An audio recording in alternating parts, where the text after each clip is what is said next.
they? Why are people losing Kaddish? Yeah. I mean, it's very. Suffer for this now. It's very easy to. The whole issue with Bet Knesset is very, very easy to at least give one of the reasons that it could be a reason that HaShem is simply shutting down our Bet Knesset and not wanting our Kaddish, not wanting our Minyanim. And the easiest reason I can think of, again, I don't know exactly what's in Hashem's mind, but I can give you a reason that's very obvious, which is that the Minyanim that we have today are simply a disaster. You know, either you have a situation where you go to a Minyan, but people are talking in the middle of prayer, and the Shulchan Aruch says that a person that talks in Bet Knesset, is Avera is too big. His Avera is too big. The Zohar Kadosh says a person that talks in Bet Knesset, en lo chelek be'elokei Israel. He has no God, this person. He's an atheist. Why? Because he's talking in Bet Knesset. He goes, if not he's talking just mundane things in Bet Knesset. And not even during the prayer, even if it's before. He's talking mundane things in a Bet Knesset. This person doesn't believe in God. Why? Because this is a house of God. How are you talking about mundane things? Needless to say, somebody talks in the middle of prayer. Somebody talks in the middle of prayer. Shulchan Aruch says the Avera is too big, and it's the only thing in the Shulchan Aruch that he says, that Rabbi Yosef Karo says, this is too big. Why? Because everybody's prayers are being held up because of this. So talking in Bet Knesset is a very, very simple thing that you can say. People are unfortunately doing almost every Bet Knesset. You go to prayer, you're not really sure whether it's Kaddish or it's somebody's conversation sometimes that you're saying amen to. That's one. Second reason is that unfortunately, Rabotai, there are many places where the minyan itself is not kosher. The minyan itself is not kosher, where you have rabbis and keilot that are counting people for minyan that are not Shomrei Shabbat. People are not keeping Shabbat and they're counting him as part of the 10 for minyan. Or they give these people an aliyah, they say Birkot Torah and people say amen, which is a sin for everybody. It's bracha levatala, it's saying Hashem's name in vain. A mechalel Shabbat goes up to the Torah, says Birkot Torah is one of the main aliyot. If he says the bracha, people say amen, it's a sin for the entire keilah of using Hashem's name in vain. It's bracha levatala. Why? He's an idol worshipper. Now let's say amen. He's an idol worshipper. Mechalel Shabbat is an idol worshipper. That's what the Kadosh Baruch Hu says. That's what Shulchan Aruch says. That's what the Zohar says. What the Gemara says. Someone Mechalet Shabbat gets an aliyah on Shabbat, and they give, and the people want saying Amen. So Kadosh Baruch Hu says, "Madu abati ve'anish." Why did I come in? There's no person. What do you mean no person? What do you mean there's no person? There's no leader here to rebuke. So what is this? You giving a Mechalet Shabbat an aliyah? How do you give him an aliyah? Why don't you give the Christian guy an aliyah also? Why don't you give the janitor from Mexico, that's a goy, an aliyah also? Why don't you give Mustafa an aliyah also? Barack Obama an aliyah also? It's the same thing. How are you going to give him an aliyah? So that's the problem. Many Batei Knesset, unfortunately, are not kosher places. Why? Minyan is not kosher. The minyan is not kosher. You know how many emails I get from places where people are telling me, listen, I go to this Knesset and it's like half the people are driving on Shabbat. I say, find a new Bet Knesset. If you don't have a kosher minyan, find a new Bet Knesset. If enough people did this, guess what? The rabbis will be forced to change. I'm not saying kick out the people that are not keeping Shabbat. Even the Rambam doesn't say to kick out the people that are not keeping Shabbat. But don't give them an aliyah. Don't count them as part of minyan. Yeah, but what if they get offended? Let them get offended. Let them get offended. Why are you so worried about the Mechalel Shabbat getting offended, but you're not worried about HaKadosh Baruch Hu getting offended? He should know he's a Mechalel Shabbat, he has certain treatment. What's that treatment? Like a goy. A bad one, not a good one, because there's many good goyim. A good goy comes to the Bet Mikdash, wants to give a korban, we accept this korban. Mechalel Shabbat comes to the Bet Mikdash, wants to bring korban, reject the korban. Go give it to your mother. Why? Because you're desecrating Hashem's name every day. Let him get offended.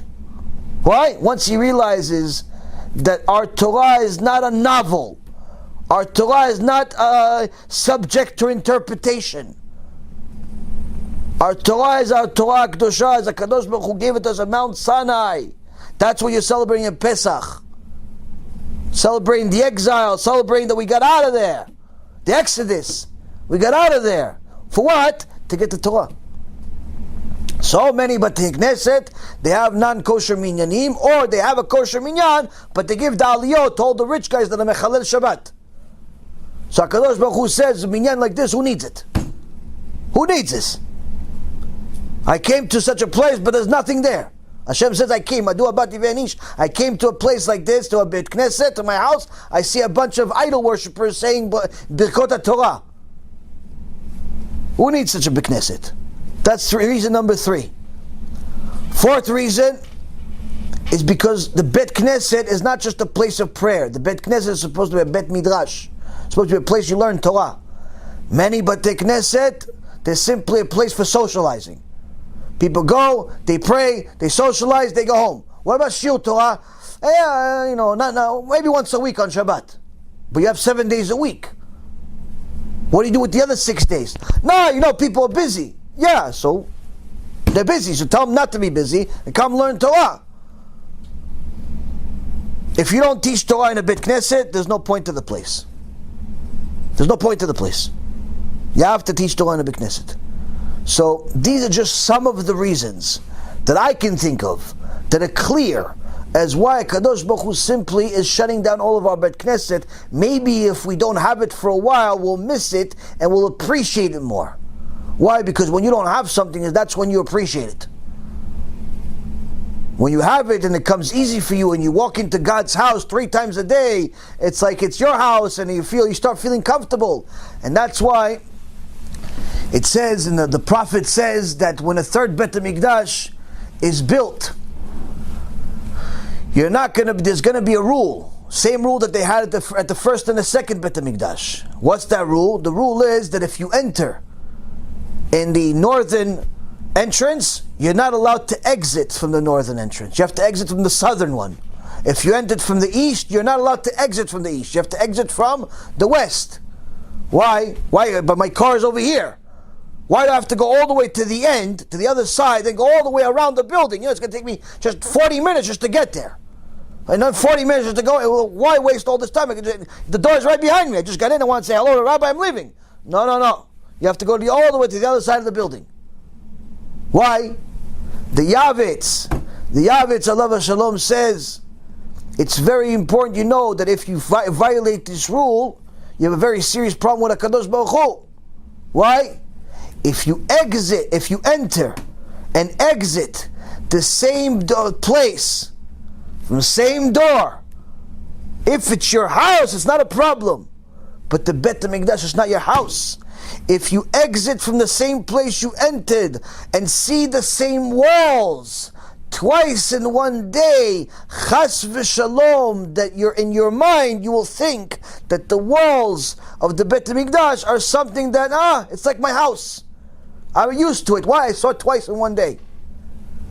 And the moment you start treating the Bet HaMikdash, the house of God, like it's your house, you have a very serious problem with HaKadosh Baruch Hu. The Bet Knesset is a mini Bet HaMikdash. Many people treat it like it's their house. It's not your house. You can't walk around in a Bet Knesset look like you just came out of a laundry. Look like you came out of some type of war. You have to go into Bet Knesset, needs the HaKadosh Baruch Hu's house. Coming to pray, not coming to socialize. People don't do that. HaKadosh Baruch Hu says, who needs them? Who needs the Bet Knesset? Who needs the Bet Knesset? Last but not least, many times people go to the Bet Knesset, but their tefillah is keva, tefillat keva. It's a prayer that they're so used to, they're like robots. Like we talked about last night in Igeret HaRamban. We have a whole shiur about it last night for 2 hours. Do not make your tefillat keva that it's just like such a customary thing. It's like a robot. You go at the specific time, put on tefillin, put it there. No, you just can't wait to get out. You have to have some more kavanah. Sometimes praying by yourself helps you with kavanah. Sometimes it doesn't. Depends. Point is that HaKadosh Baruch Hu is rebuking all of us. He says, I don't want you to say Kaddish because your Kaddish was in the middle of somebody's conversation. So let him talk now. Let him talk. Well, I don't want to hear Kaddish. You have B'tei Knesset that I've seen in my own eyes, my own ears. People are talking during Kaddish. In Boca Raton, the rabbi was talking in the middle of Kaddish. The rabbi is talking in the middle of Kaddish. On stage. He wasn't even hiding it. On stage. He's on the top of this, like a huge, beautiful synagogue. He's on stage, this Amalek that he is. And he's talking in the middle of Kaddish. 30 people are saying Kaddish for somebody that they love that died. And this guy's having a conversation. And that's why the Kehillah talks in the middle of Kaddish. So you don't know if you're saying Amen to the conversation or to the Kaddish. You're not really sure. Place like this, who needs this? Who needs a place like this? So that's the point. HaKadosh Baruch Hu wants us to know. You want to pray? Pray. You don't want to pray? Go. So now, Rabotai, we have a very serious rebuke. Why? Because HaKadosh Baruch Hu tells us, I give you a gift. What's the gift? Power to praise a minyan. When you praise a minyan, Rabotai, you praise a minyan, it's a real minyan, it's a kosher minyan, everybody's prayers get answered. Even if one of the people didn't have full kavanah. Or even if 9 people didn't have full kavanah. But they have a little bit. You had one guy first 5 minutes, another guy the next minute, another guy the next 30 seconds, another guy, everybody had a part of that tefillat kavanah. HaKadosh Baruch Hu takes the best of everyone and combines it as if everyone had a perfect tefillah. That's the benefit of praying with a minyan. Whereas when you pray by yourself, unless you have full kavanah, it's toilet paper. And it's hard. It's hard to have kavanah every single time. Yetzirah works hard on your tefillah. It's very hard. I wish I had kavanah in every prayer. I wish. It's like having Olam HaBa in this world. Have kavanah in every prayer. It's hard. But Rabotai, you have to work on it.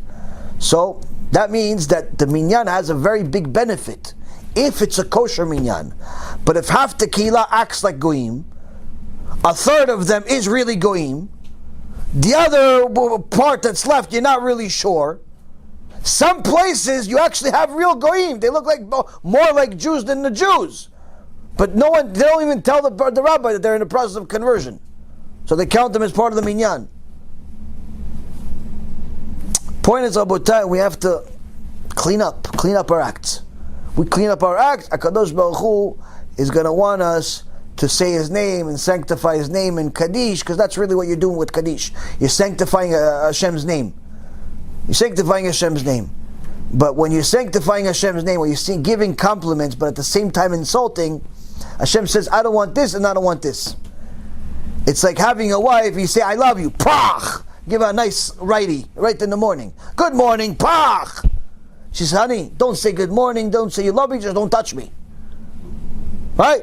That's what HaKadosh Baruch Hu is telling us. Don't say Kaddish, don't say nothing, just stop insulting me by talking in a Bet Knesset. Stop insulting me by putting Reshaim to be the rabbis or to be the people that go up to the Torah, or the Baal Koreh is a Mechalel Shabbat, or is a married to a Goya. Or as some places have, the Baal Koreh has a good voice, but he's a wicked person. But they make him Chazan anyway.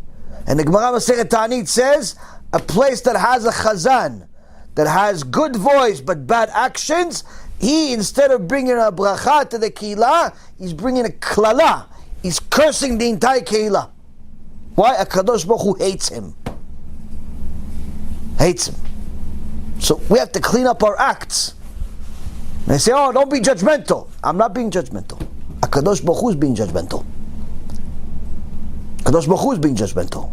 Our job is not to be judgmental. Our job is to apply the law. Because if we apply the law, then HaKadosh Baruch Hu is happy. If we don't apply the law, then He has to do the job. He has to apply the law. But He applies the law with coronavirus.